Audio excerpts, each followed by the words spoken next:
नमस्कार. मी डॉक्टर प्रकाश सपकाळे, जळगावचाच राहणारा, जवळच भुसावळ येथे नाहाटा महाविद्यालयामध्ये 35 वर्ष मराठीचा प्राध्यापक म्हणून मी नोकरी केली. बहिणाबाई जळगावच्याच, त्यांच्या काव्यनिर्मिती प्रक्रियेवर खोप्यामध्ये खोपा ही कादंबरी मी लिहिली. ती उत्तर महाराष्ट्र विद्यापीठाच्या MAच्या अभ्यासक्रमामध्ये सुद्धा समाविष्ट करण्यात आली होती. अलीकडेच या कादंबरीची दुसरी आवृत्ती प्रसिद्ध झालेली आहे. ही कादंबरी वाचून मला साहित्य अकादमीकडून भारतीय साहित्याचे निर्माते या प्रकल्पांतर्गत बहिणाबाई चौधरी या विषयावर लिहिण्यासाठी आमंत्रित करण्यात आलं आहे. त्यानंतर हे पुस्तक प्रसिद्ध झाल्यावर 24 भाषांमध्ये हे जाणार आहे. अर्वाचीन मराठीतील सर्वाधिक लोकप्रिय कवयित्री म्हणजे बहिणाबाई चौधरी. गेल्या 66 वर्षांपासून मराठी रसिक मनावर बहिणाईचे गाणीने अक्षरशः गारुड केला आहे. मराठी भाषा आहे तोवर म्हणजे हजारो वर्ष ही गाणी मनावर रुंजी घालत राहणार आहेत. 1952 साली बहिणाईची गाणीची पहिली आवृत्ती प्रसिद्ध झाली. त्यात 39 कविता होत्या. नंतर 1970 साली प्रसिद्ध झालेल्या आवृत्तीत 51 कविता होत्या. 2016पर्यंत 18 आवृत्त्या या काव्यसंग्रहाच्या प्रसिद्ध झालेल्या आहेत. 2012 पासून स्वामित्व हक्कमुक्त झाल्यामुळे अनेक प्रकाशकांनी हा कविता संग्रह प्रसिद्ध करायला सुरुवात केली आहे. अनुभवाचं सारसंचित सूत्ररूपाने त्यांच्या गाण्यात उत्स्फूर्तपणे आविष्कृत झाल्यामुळे रसिकाच्या अनुभवाला जाऊन भिडतं. त्यामुळे वाचकाला, श्रोत्याला ही गाणी आपलीच वाटतात. त्याच्या मनात घर करून राहतात. तिसऱ्या पिढीपर्यंत टिकलेलं हे काव्यधन अक्षर साहित्य आहे. अरे संसार संसार जसा तवा चुल्यावर, आधी हाताला चटके तेव्हा मी येते भाकर. मानसा मानसा कधी वशीन माणूस, मन वढाय वढाय जसे पिकातलं ढोर. किती हाकला हाकला फिरी येतं पिकावर. माझ्या माहेराची वाट माले वाटे मखमल, सदा जगाच्या कारणी चंदना परी घसला. अरे स्वतःमध्ये त्याले देव दिसला दिसला.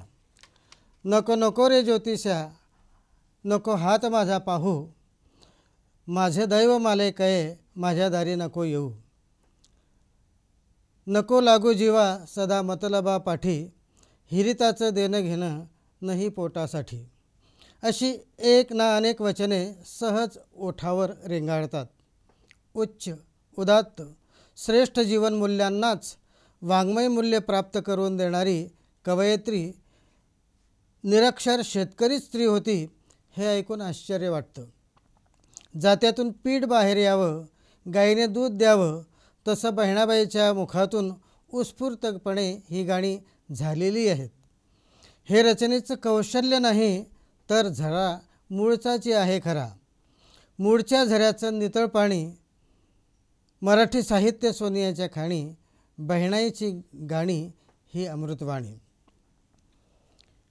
1980 साली नागपंचमीच्या दिवशी आसोदे या जळगावजवळील गावात बहिणाबाईचा जन्म शेतकरी कुटुंबात झाला. उखा महाजन व भीमाई यांच्या पोटी जन्मलेल्या 7 अपत्यांपैकी बहिणाबाई एक. घमा, गना, घना असे 3 भाऊ. अहल्या, सीता, तुयसा अशा 3 बहिणी. सामाजिक मान्यता असलेल्या या कुटुंबाकडे जिरायती तशी बागायतीही शेती होती.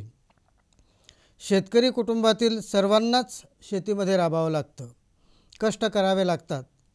बहिणाबाईंनाही लहानपणापासून शेतात राबायची, कष्ट करायची सवय होती, संस्कार होते. वयाच्या 14व्या वर्षी त्यांचं लग्न जळगावच्या नथुजी चौधरी यांच्याशी झाले. चौधरींचे मोठे खटल्याचे कुटुंब होते. सासरे, चुलत सासरे, त्यांची मुले, नातवंडे, बायका, सुना असे अनेक जण एकत्र कुटुंबात गुण्यागोविंदाने नांदत होते. भानादादी यांच्या हातात सर्व कारभार होता. त्यांच्या निधनानंतर कुटुंब विभक्त झालं. शेतीचे, घराचे हिस्सेवाटे झाले. पुढे दुष्काळ पडला. सावकाराचे 400 रुपयाचं कर्ज झालं. दुष्काळात मेहरूणच्या तलावाचा गाळ काढण्याचं कामही बहिणाबाईंनी कुटुंबासमवेत केलं. पुढे प्लेगची साथ आली. सगळी वाताहत झाली. ऐन तारुण्यात बहिणाबाईंना वैधव्य प्राप्त झाले. काशी ही मुलगी आणि ओंकार व सोपानदेव ही 2 मुले यांना मोठ्या धीराने संकटाशी सामना करीत लहानाचे मोठे केले. त्यात ओंकारच्या पायाला थोडे अधुत्व आले होते. दृष्टीही सदोष होती. दैव, नशीब यावर विसंबून न राहता मनगटात असलेल्या कर्तृत्वाच्या जोरावर बहिणाबाई कष्ट करून जीवनाच्या वाटेवर चालत राहिल्या. वाटेच्या वाटसरूला आता माले माझा जीव असा धीर देत राहिल्या. कोणाच्या सहानुभूतीची अपेक्षा ठेवली नाही. झाड निघून गेलं. मुलांसाठी सावली होऊन राहिल्या. सोपानदेवाचं शिक्षण केलं. कौटुंबिक जबाबदाऱ्या पार पाडल्यात. 3 डिसेंबर 1951ला वयाच्या 72व्या वर्षी त्यांचा जळगाव येथे मृत्यू झाला. त्यानंतर एका वर्षाने त्यांचा काव्यसंग्रह बहिणाईची गाणी या नावाने त्यांचे सुपुत्र कवी सोपानदेव चौधरी यांनी प्रकाशित केला. आचार्य प्र के अत्रे यांनी प्रस्तावना लिहिली आणि या काव्यसंग्रहाकडे सर्व मराठी रसिकांचे लक्ष गेले. अत्र्यांसहित अनेकांनी या काव्यावर सौंदर्य दर्शन घडवणारे आस्वादक लेखन केले. चित्रपट, कॅसेट, DVD अशा अनेक माध्यमातून यातील अनेक गीते घराघरात पोहोचलेली आहेत. बहिणाबाई प्रतिनिधी आहे असंख्य निरक्षर पण उत्स्फूर्त रचना करणाऱ्या लोककवयित्रींची. गावोगावी अनेक निरक्षर माता भगिनी आपल्या अनुभवाचं सारसंचित उत्स्फूर्तपणे ओव्यांमधून, गाण्यांमधून अभिव्यक्त करीत असतात. ऐकणारं कोणी असो नसो तो त्यांचं स्वांत सुखाय श्रमपरिहारार्थ आत्मनिवेदन असतं. त्यामुळे ते लिहून ठेवावं, जतन करून ठेवावं असा दृष्टिकोन त्यांना नसतो. असं काव्य हवेतच विरून गेलं आहे. बहिणाबाईची रचना मात्र बहिणीच्या मुलाने पितांबरने लिहून ठेवली. पुढे ती सोपानदेवांना पेटीत सापडली. ती त्यांच्या मृत्यूनंतर 1 वर्षाने. मग ती आचार्य अत्र्यांच्या प्रेरणेमुळे प्रकाशात आली. प्रतिभाशक्ती ही अलौकिक देणगी असते आणि ती कमी अधिक प्रमाणात लाभलेली असते. तिच्या प्रेरणेनेच काव्यनिर्मिती होते अशी मान्यता आहे. सौंदर्याचे प्रकटीकरण होण्यासाठी अशी प्रतिभा कलावंताला विशेष अशी दृष्टी प्रदान करते. तिच्यामुळे त्याला सौंदर्य दर्शन होते. हे सौंदर्य दर्शन शब्दार्थ या माध्यमातून अभिव्यक्त होते तेव्हा काव्यनिर्मिती होते. बहिणाबाईला हे काव्यशास्त्र शिकून प्राप्त झालेलं नसून त्यांनाच सुचलेले आहे. या दृष्टीने काव्यनिर्मिती प्रेरणा सांगणाऱ्या घरोट, माझी माय सरस्वती या त्यांच्या कविता महत्त्वाच्या आहेत. घरोटा घरोटा तुझ्यातून पडे पिठी, तसं तसं माझं गाणं पोटातून येतं ओठी. घट्यावर दळण दळायला बसलं की त्यातून पीठ बाहेर येतं, तसं ओठातून गाणं आपोआप उत्स्फूर्तपणे बाहेर येतं. त्यातून अनुभवाचं प्रकटीकरण होतं. मनात असं काव्यबीज कोण पेरतं, कोण प्रकट करतं? बहिणाबाईच सांगतात, माझी माय सरस्वती माले शिकवते बोली, लेक बहिणाच्या मनात किती गुपितं पेरली. ही गुपितं सौंदर्याची आहेत. निसर्गात अरूपाची जी रूपे त्यांना दिसतात त्यांचे दर्शन सरस्वतीने दिलेल्या शक्तीनेच प्राप्त झालेली आहेत. माती, पाऊस, ऊन, वारा, आकाश आणि त्या अनुषंगाने झाडे, पाखरं, पीक, संवेदना सर्व काही कवयित्रीला जाणवू लागतं ते या कवितेत सांगितलं आहे. रंगारंगात खेळणारा श्रीरंग निसर्गातच दिसतो. पावसात सामावून मातीतून उगवणारे गीता भागवत शेतीत दिसतं. देवाची चाहूल पाना फुलातून त्यांच्या गंधातून जाणवते. जिभेला जाणवणारी चवही अरूपाचं दर्शन घडवते. इतरांना न दिसणारे, न जाणवणारे आपल्याला जाणवते ही जाणीव, आत्मभान या कवितेतून कवयित्रीने आविष्कृत केले आहे. ही जाणीव, आत्मभान अपूर्व वस्तुनिर्माण क्षम प्रज्ञा प्रतिभा या व्याख्येपर्यंत नेते आणि सौंदर्य दर्शनासंदर्भात प्रतिक्षणम यन्नवतामुपैति तदेव रूपम रमणीयतायाम याचीही प्रतीती आपल्याला देते. नवता हे सौंदर्याचे लक्षणच एक प्रकारे बहिणाबाईंनी सांगितले आहे. अर्थात हे त्यांचे सौंदर्यदर्शन पुस्तकी नसून स्वसंवेद्य आत्मानुभूतीतून आहे. बहिणाबाईच्या उत्तुंग व्यक्तिमत्वाचे दर्शन त्यांच्या तत्वचिंतनपर काव्यातून घडते. संत वाङ्मयाच्या श्रवणाने आलेली बहुश्रुतता या काव्यातून दिसून येते. मन, माझ्या जीवा, माणूस, मी कोण, संसार, वाटेच्या वाटसरा, मोठ हाकलतो एक, खोप्यामध्ये खोपा, खरा देवामध्ये देव या वस्फुट ओव्यांमधून या तत्वचिंतनाचा आविष्कार झालेला आढळतो. मी कोण, जग काय, जन्म काय, मरण काय, जीवन काय, जगणं काय, माणुसकी काय, नीतिमत्ता काय, माणसाचं माणसाशी वागणं कसं असावं, कसं जगावं, देव काय, देवपण काय आणि कसं, देवदर्शन काय, अशा तत्त्वज्ञानातील अनेक प्रश्नांची उत्तरे, सहजस्फूर्त अशी उत्तरे स्वचिंतनातून व्यक्त झालेली आहेत. संतांच्या चिंतनाचे सार स्वानुभूतीतून प्रकट होताना बहिणाबाईच्या व्यक्तिमत्वाचा आविष्कारही होताना दिसतो. मन कसं आहे? मोकाट, लहरी, जहरी, चंचल, चपळ, अधीर, सूक्ष्म, विशाल. मनाचं हे स्वरूप सांगताना अनेक उपमा बहिणाबाईंना सुचतात. मन वढाय वढाय उभ्या पिकातलं ढोर, किती हाकला हाकला फिरी येतं पिकावर. मन लहरी लहरी जसा वारा वाहादानं, मन जहरी जहरी, मन पाखरू पाखरू, मन चप्पय चप्पल चप्पय त्याला नाही जरा धीर, मन जसा खाकसचा दाना. देवानं असं मन दिलं, त्याचं स्वरूप नीट सांगता येत नाही. देवा असं कसं मन, असं कसं रे घडलं, कुठे जागेपणी तुले असं सपन पडलं. संतांच्या अभंगांची उंची गाठलेली ही रचना उपमांचं जणू शेतशिवारच उभं करतं. जन्म, मरण, जगणं, जीवन यांच्या व्याख्याच जणू माझ्या जीवा या कवितेत नेमक्या शब्दात मांडलेल्या आहेत.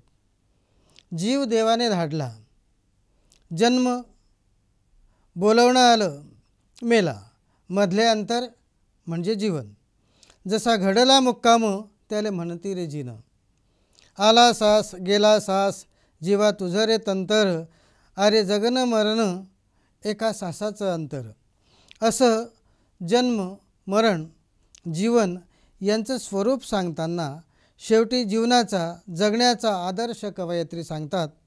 संसारात जीवन हसत जगावं, संकटांच्या तोंडावर काळं फासावं, तोलामोलाचं जगावं.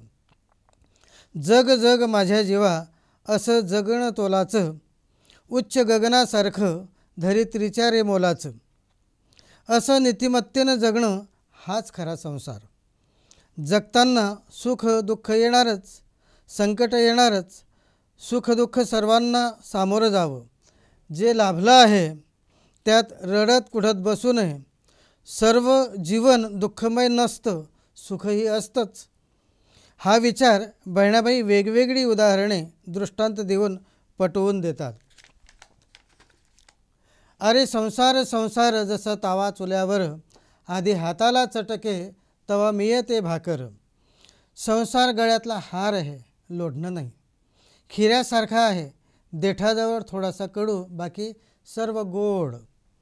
भिलाव्यासारखा आहे, फुलंही गोड, गोडंबीही पौष्टिक. अतिशय प्रसिद्ध अशा या कवितेतून बहिणाबाईच्या अनुभव समृद्ध अशा व्यक्तिमत्वाचे दर्शन वाचकास होते. जगण्याला हुरूप येतो, चेव येतो. जीवनाकडे भावात्मक दृष्टीने पाहण्याची दृष्टी या गाण्यामुळे येते. अंतर्मुख होऊन आत्मचिंतन करायला प्रवृत्त करणारी ही कविता. मोठ हाकलतो एक कवितेत एकतेचे तत्व सांगितले आहे. मोठ दोन बैल ओढतात, पण दोघांची शक्ती ओढ एक असते. चाक कणा दोन असतात, पण गती एक असते. दोर दोन असतात, नाडा आणि समदूर, पण दोन्हींमध्ये झीज एक असते. चढती उतरती असते, पण धाव एकच असते. एकता असते म्हणून पाणी ओढले जाते, त्यामुळे जीवांचे पोषण होते. असे एकतेचे तत्व जगणं तोलामोलाचं बनवतं. मुलांची जबाबदारी आईवडिलांवर असते, दोघांची जबाबदारी असते. समाजात कसे जगावे याचे दिग्दर्शन खोप्यामध्ये खोपा या कवितेतून सुगरणीच्या उदाहरणाने कवयित्रीने दिले आहे. पाखरांचं पालन, पोषण, रक्षण, संगोपनासाठी सुगरण पक्षी झाडावर खोपा बांधतात. एवढ्याशा चोचीने ही कारागिरी होते. माणसाला तर 2 हात 10 बोटं मिळाली आहेत. पाखराची कारागिरी जरा देख रे माणसा, तेच दात तेच ओठ तुला दिले रे देवानं, 2 हात 10 बोटं. निसर्गाच्या सूक्ष्म निरीक्षणातून मानवी जीवनाचा आदर्श कवयित्रीने माणसासमोर ठेवला आहे. उच्च उदात्त जीवनमूल्यांची जोपासना माणसाने जीवनात केली पाहिजे अशी कवयित्रीची अपेक्षा, शिकवण आहे. म्हणून माणसात माणुसकी असली पाहिजे. माणुसकीची जपणूक जीवनात केली आणि त्याप्रमाणे जीवनात आचरण केले तरच तो माणूस, नाहीतर तो पशु. म्हणून मानसा मानसा कधी वशीन माणूस असा प्रश्न माणूस या कवितेत त्या विचारतात. लोभी, मतलबी, हापापलेला, बेकार नियत असलेला माणूस, त्याच्यापुढे गाय, म्हैस, कुत्रा यांचे उदाहरण कवयित्री देतात. गाय म्हैस दूध देतात, कुत्रा राखण करतो, पण माणूस उपकार विसरून जातो. हिरिताचं देणं घेणं मध्येही नको लागू जीवा सदा मतलबा पाठी, हिरिताचं देणं घेणं नाही पोटासाठी असा संदेश त्या देतात. माणसाच्या खोट्या नाट्या व्यवहारामुळेच कुपाटी कड्या कुलपे शोधावी लागलीत. माणसात माणुसकीचे गुण हवेत. तत्व म्हणजे त्याचे ते पण. हे तत्व ज्यात नसते त्याला ते नामाभिधान देऊ नये. हे कशाले काय म्हणू नये या कवितेत म्हटले आहे. कपाशीच नसेल ते बोंड कसले, हरिनाम ऐकत नाही तो कान कसला, देवाचं दर्शन घेत नाही त्याला डोळा म्हणू नये, मदतीला धावत नाही त्याला पाय म्हणू नये, पोटच्या पोरीला विकतो त्याला बाप म्हणू नये, दुधावर आली बुरी तिले साय म्हणू नये, जिची माया गेली सरी तिले माय म्हणू नये, जन्मदात्याला जो भोवला त्याला लेख म्हणू नये. अशा रीतीने या कवितेत जणू व्याख्याच केलेल्या आहेत. उच्च जीवनमूल्ये जयांच्या ठायी असतात अशा व्यक्तीत बहिणाई देव पाहतात. आधी स्वतःतला देव दिसला पाहिजे. सद्वर्तन हेच माणुसकीचे दर्शन. दुसऱ्यासाठी झिजणारा देवस्वरूप होतो. स्वतः झाला रे दगड घाव टाकीचा सोसला, अरे दगडात त्याले देव दिसला दिसला. अशी माणसे संत पदवीला पोहोचतात. देवत्वाचा वास त्यांच्यात असतो. म्हणूनच मुक्ताई, ज्ञानोबा अशा व्यक्ती बहिणाबाईसाठी आदरणीय, पूजनीय ठरतात. जयरामबुवा, खोकलीमाय अशा मिथक कथांमधून अशा मूल्यांचीच जोपासना केलेली दिसून येते. समकालीन आप्पा महाराज यांच्यासारखे लोकही बहिणाबाईसाठी पूजनीय, आदरणीय ठरतात. ज्यांनी जळगावच्या सांस्कृतिक योगदानात महत्त्वपूर्ण कामगिरी केलेली आहे. राम मंदिर, जळगावचा वहनोत्सव, रथोत्सव, नित्य भजन कीर्तन, प्रवचने यातून फार मोठे जीवन शिक्षण त्यांनी केले. म्हणून अशा व्यक्तीही महान ठरतात. बहिणाबाई शेतकरी, शेतामध्ये कष्ट करी. दिवसभर तिचा वावर शेतात, वावर हेच मंदिर, शेतीकाम हीच पूजा, हीच भक्ती. या पूजेची साधनं म्हणजे मोघडा, पांभर, कोयप, आऊत, तिफन, वखर, नांगर. एकेका ओळीत या साधनांचे नेमकेपणाने वर्णन त्या करतात. तिफन तिफन वये शेताचं मापन, कोयप कोयप निंदायले सोपं सोपं, नागर नागर सर्व्या सुखाचं आगर. शेतशिवारात घाम गाळताना होणारं देवाचं दर्शन, साक्षात्कार देव अजब गारुडी या कवितेत प्रकट होतो. पेरणी, उगवणी, कापणी अशा सर्व अवस्थांचे नेमक्या शब्दात वर्णन करीत एका दाण्याचे 100 दाणे करणारा देव हा अजब गारुडी वाटतो. दैव गेलं रे उघडी, देव अजब गारुडी. चेतनगुणक्तीचा कल्पनाविलास या कवितेत दिसून येतो. धरित्रीच्या कुशीत बियाणं निसतं, अंकुरतं, जणू अंगावर शहारे यावेत तशी जमीन अंकुरते. रोपं वाऱ्याने हालतात, जणू टाळ्या वाजवतात. देवाला प्रार्थना करतात की आबादानी होऊ दे. शेतीकामाच्या अनेक अवस्थांवर कविता आहेत. उदाहरणार्थ कापणी, रगडणी, उपननी इत्यादी. वावरात वावरताना निसर्गाच्या रूपांमध्ये कवयित्रीला खरोखर देवाचं दर्शन होतं. वावर तिचं मंदिर आहे, वावरच तिचं पंढरी. माती, पाणी अन वारा, ऊन, वारा, आकाश या पंचमहाभूतात कवयित्री रममाण होते. पानाफुलात देव दिसतो, वारा कानात काही सांगतो, मातीच्या गंधात देवाचा गंध येतो. रंगारंगात जणू श्रीरंग खेळतो आहे असं वाटतं. आला पहिला पाऊस, शिपडली भुई सारी, धरित्रीचा परमय माझं मन गेलं भरी. असा पावसाचा मनावर होणारा परिणाम. पाऊस म्हणजे कारुण्याने भरलेले देवाच्या डोळ्यातले आसूच. पाण्याची विविध रूपे लुभावतात. तशी शेती म्हणजे धरित्री, काळी आई धनधान्य देते म्हणून धरित्रीले दंडवत घालावासा वाटतो. दुनियेचे सर्व पोट तिच्यामध्ये नाही सीमा. माणसंच नव्हे तर पशु पक्षी अशा सर्व जीवांची पोटं ही धरित्री भरते, अन्न देते. तिचं प्रेम अमर्याद आहे. कृतज्ञता, भावमयता या शेतीविषयक कवितांमधून दिसून येते. शेतीविषयी कृतज्ञता आहे, तशी आपल्याबरोबर राबणाऱ्या बैलांविषयीही आहे. गाडीचं कौतुक तसं बैलजोडीचं कौतुक. पण त्याहीपेक्षा पोयासारखा सण म्हणजे देवाप्रमाणेच बैलांविषयीही कृतज्ञता व्यक्त करण्याचा सण. उत्पन्न यायला सुरुवात झाल्याबरोबर पहिला सण येतो तो पोळ्याचा. नाही वखर नागर, नाही कष्टाले गणती, पीक शेतकऱ्या हाती याच्या जीवावर शेती. करे वखर नागर, नाही कष्टाले गणती, पीक शेतकऱ्या हाती याच्या जीवावर शेती. म्हणून त्याचं ऋण फेडण्यासाठी असलेला हा मोठा सण. बहिणाबाईची ही रचना बैलांविषयी संवेदनशीलता ओतप्रोत भरलेली अशी आहे. बैलांना विश्रांती घेऊ द्या, पळवू नका, आदाबादी लावू नका, कारण आपली हौस होते पण बैलांना त्रास होतो असा विचारही या कवितेत मांडलेला आहे. शेतीशी एकरूप झालेल्या कवयित्रीचं निसर्गाशी जीवाभावाचं नातं आहे.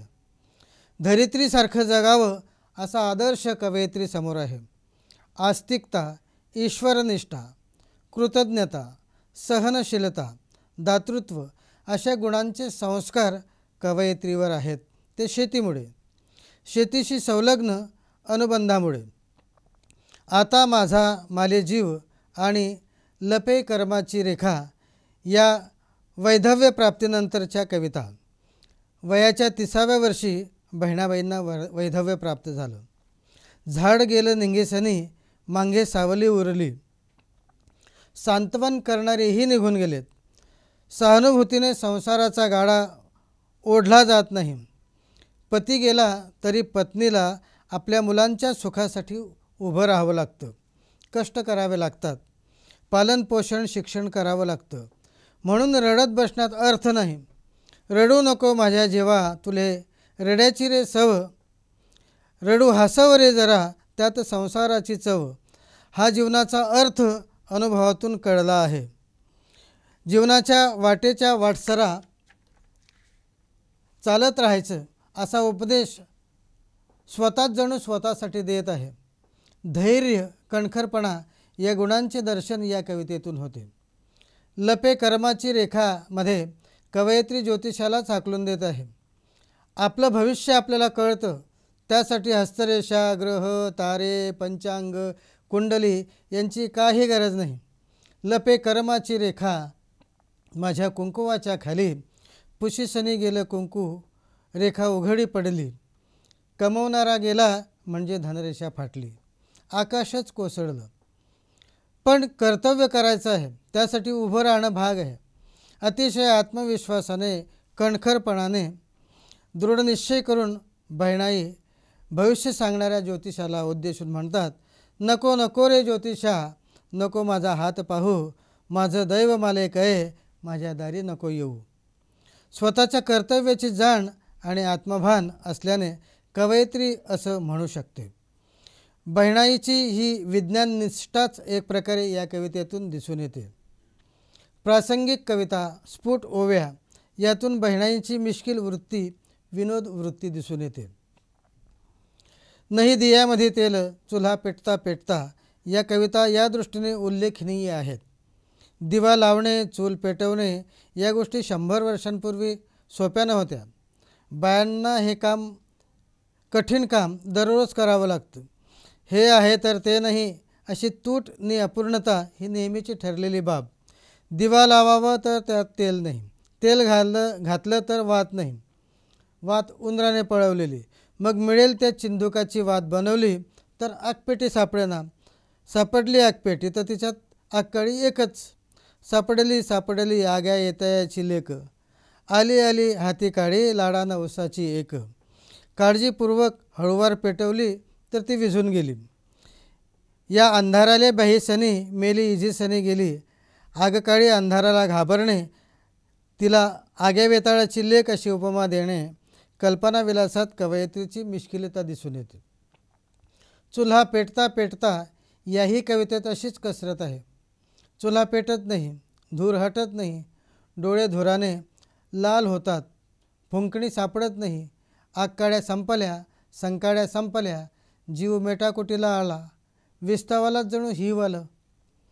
पेट पेट धुक्कायला, किती घेशी माझा जीव, अरे इस्तवाच्या धन्या, कसं आलं तुला हिव. विस्तवाला हिव येणे ही चमत्कृतीपूर्ण कल्पना लक्षवेधक आहे. लोकश्रद्धांमधून, अंधश्रद्धांमधून लोकमानसात काही मिथके निर्माण होतात.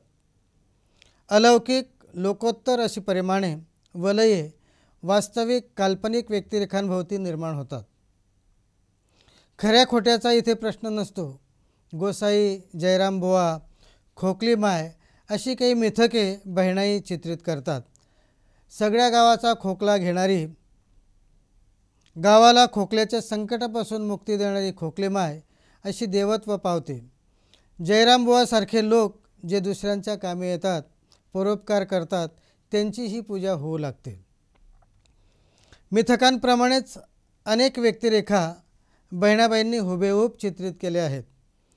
पंढरपूरला जातो जातो म्हणणारा परशुराम बेलदार, गोसाई, योगी, रायरंग, सासू भिवराई, जेठानी पानाई, ननंद कासाई, मुकी पिंजारीन, भुई रिंगणा एवढी धुडाबोय, ठमाबोय, भानादाजी अशी अनेक व्यक्तिचित्रे एक दोन ओव्यात डोळ्यांसमोर उभी राहतात. उदाहरणार्थ, सासू कसं गमतीचं बोलणं करे सर्वांची नक्कल, हसवता हसवता शिकवते रे अक्कल. भानादाजी, गोड समद्यांशी बोलणं, डोईवर पगडी वाणी बामणी बोलणं. मुनीर शिपाई, पोट माथणीसारखं वरे बोंबीचे झाकणं, पोट होट पोपटाची चोच, पुढे तुलसी रामायण.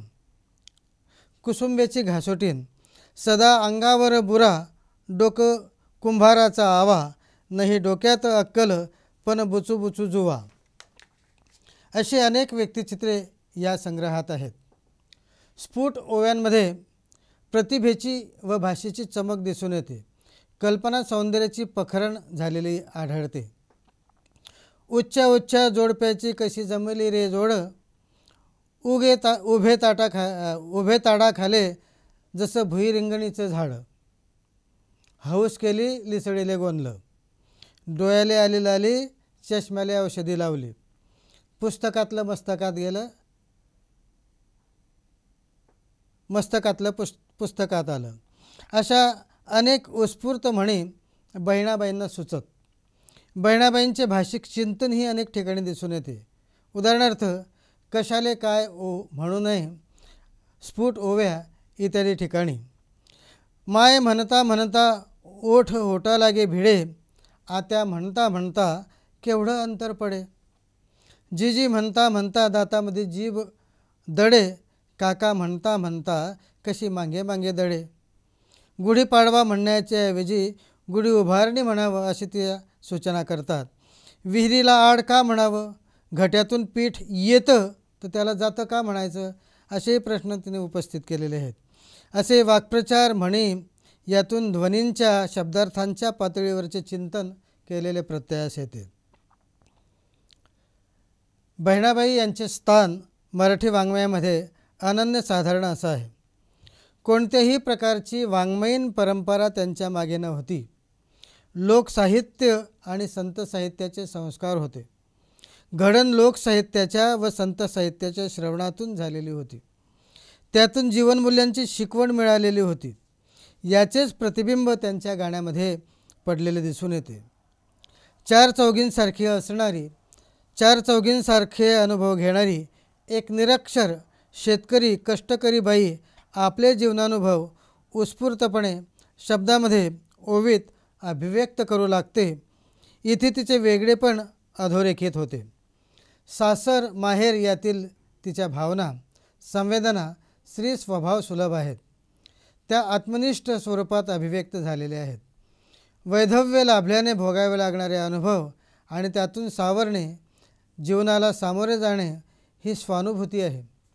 म्हणून आत्मनिष्ठा हे जीवनमूल्यच इथे वाङ्मय मूल्य ठरते. सर्व अनुभव भूमिनिष्ठ असल्याने देशीयता हेही जीवनमूल्य या कवितेचे वाङ्मय मूल्य ठरले आहे. हे सर्व अनुभव स्त्री केंद्रित असल्याने बहिणाबाईंच्या स्त्री स्वभाव सुलभता या कवितेमध्ये आहेच. माहेर सासरची मखमल वाटणारी वाट अशा कल्पना यातूनच जन्माला येतात. कृषी केंद्रितता, आस्तिकता या कवितेत सर्वत्र दिसून येते. ईश्वर ही कृषी केंद्रित आहे. निसर्गात जाणवणारा, भावणारा, अनुभवायला येणारा आहे. मन, संसार, माझ्या जीवा इत्यादी कवितांमधून अभिव्यक्त झालेले चिंतन मौलिक स्वरूपाचे आहे. माणुसकीच्या मूल्यांवरील कवयित्रींची श्रद्धा उच्च कोटीची आहे याचा प्रत्यय येतो. नेमक्या शब्दात अभिव्यक्ती असल्याने अल्पाक्षर रमणीयता या रचनेत आहे. सूत्रबद्धतेमुळे सुभाषित परता लाभलेली आहे. बहिणाईची गाणी आशयघन आहेत. जीवनाविषयी सकारात्मक दृष्टिकोन असल्याने भावात्मक आहे. विनोदी कवितात मिश्किलता, उपरोधक अशी विनोदबुद्धी यांचा प्रत्यय येतो. विचारांचे सौंदर्य, भावनांचे सौंदर्य, संवेदनांचे सौंदर्य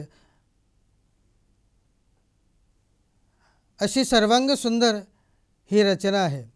संत साहित्य आणि अष्टाक्षरी साहित्याच्या परंपरेने, संस्काराने सर्वपरिचित अशी ओवी